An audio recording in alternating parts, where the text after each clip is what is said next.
For top-level sports people, it's not just skill and athleticism that count. Next stroke! So often, it's mind over matter. Psychology is now seen as increasingly vital to winning. Having a sports psychologist is just as valuable as a strength and conditioning coach. In elite sport, the difference between success and failure is often the finest of margins.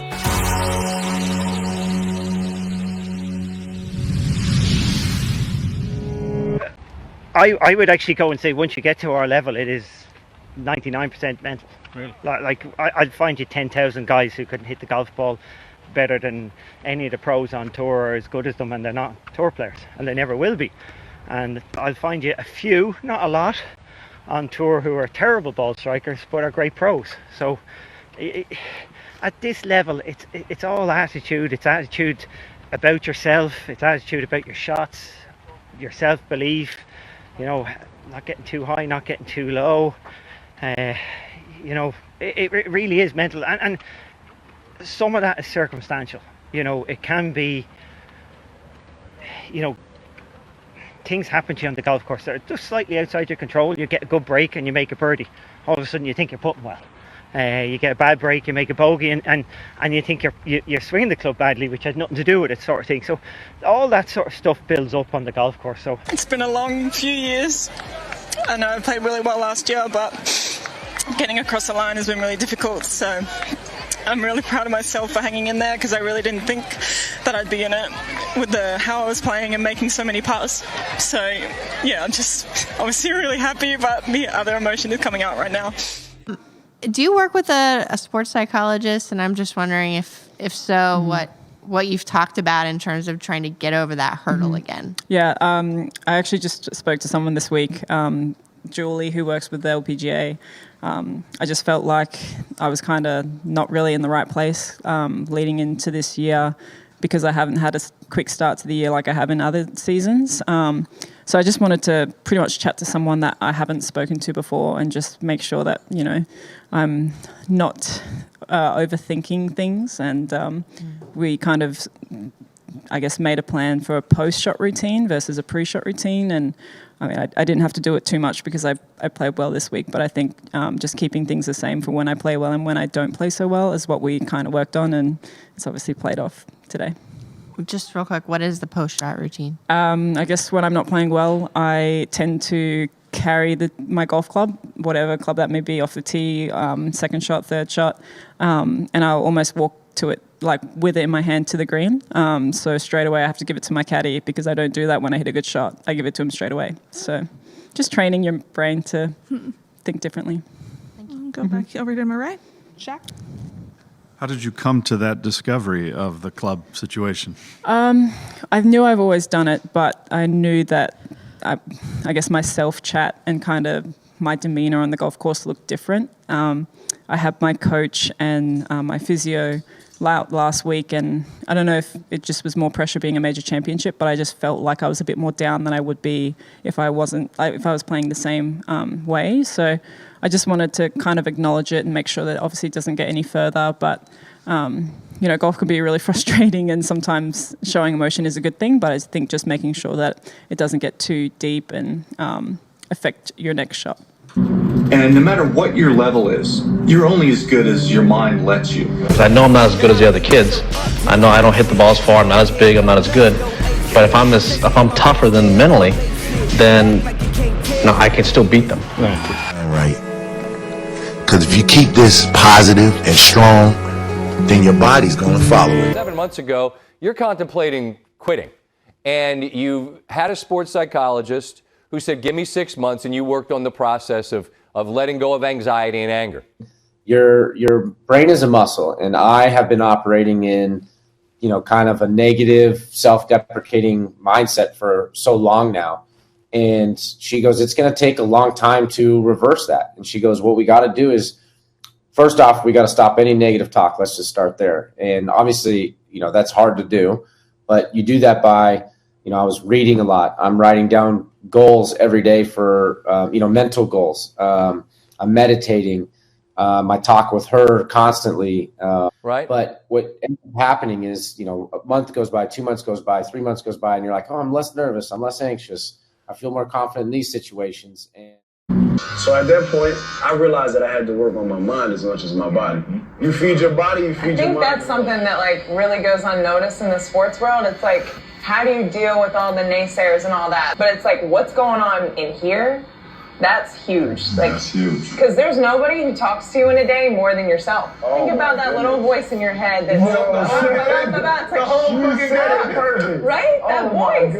You can't quiet it sometimes, but 2 years ago, I got a sports psychologist too. It's been the greatest thing. Meditation. Oh, man. And it just kind of quiets that. What's changed? That voice. What changed? I can quiet the voice, focus on the process and not, thinking about the past or predicting the future. What's that going to do? Nothing. Exactly. But that's what that voice leads you to all the time. And it's all right, let's get back to the process and what I can control now.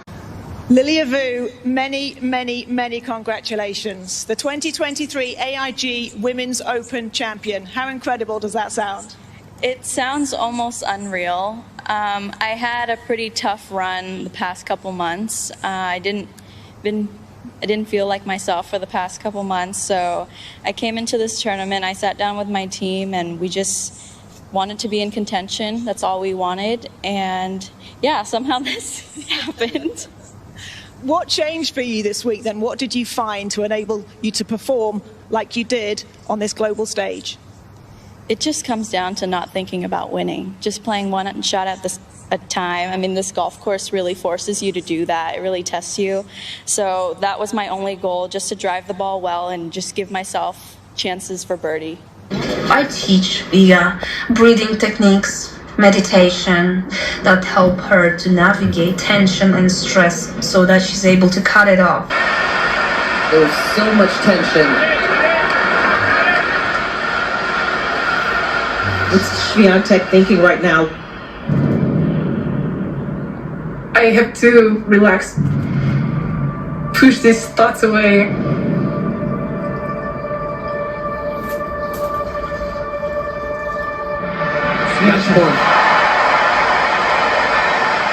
When you know how to breathe correctly and you can take yourself to that place, it can allow your body to manage that stress in a much better way than you otherwise would. It's made such a difference for me in handling stressful situations and remaining composed and being able to perform in areas where 10 years ago I probably wouldn't have been able to perform. I started beginning of the season of 2022, and it's been a fun journey. It's been very cool. It's been very interesting.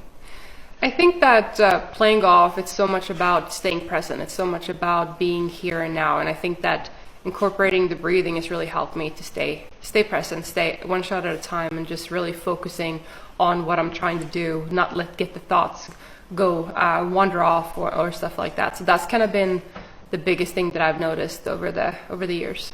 One of the big keys in making that jump from junior golf to college golf and then college golf potentially onto the professional level is you really need to have a tremendous amount of peace around you, because there's a lot of chaos that's happening. And if you can find peace within your inner bubble, and that's the people that you surround yourself with, the way you work with your precision breathing, however that is, so that you can calm what's happening around you. The more high stress, anxiety, fears, those kinds of things that you have within the people in your team or even within your own mind, that will not help you make that transition. I think you really need to focus on yourself, on being at peace, because being at peace off the golf course always translates back to on the golf course, as life does in general. Where's the peace coming from? Great question. I don't know. I think it's just one of those things. If you want to get to the next level, you have to look introspectively, and you realize that, okay, when I'm in these moments and things are not going my way, I'm maybe reacting a little bit too much to it.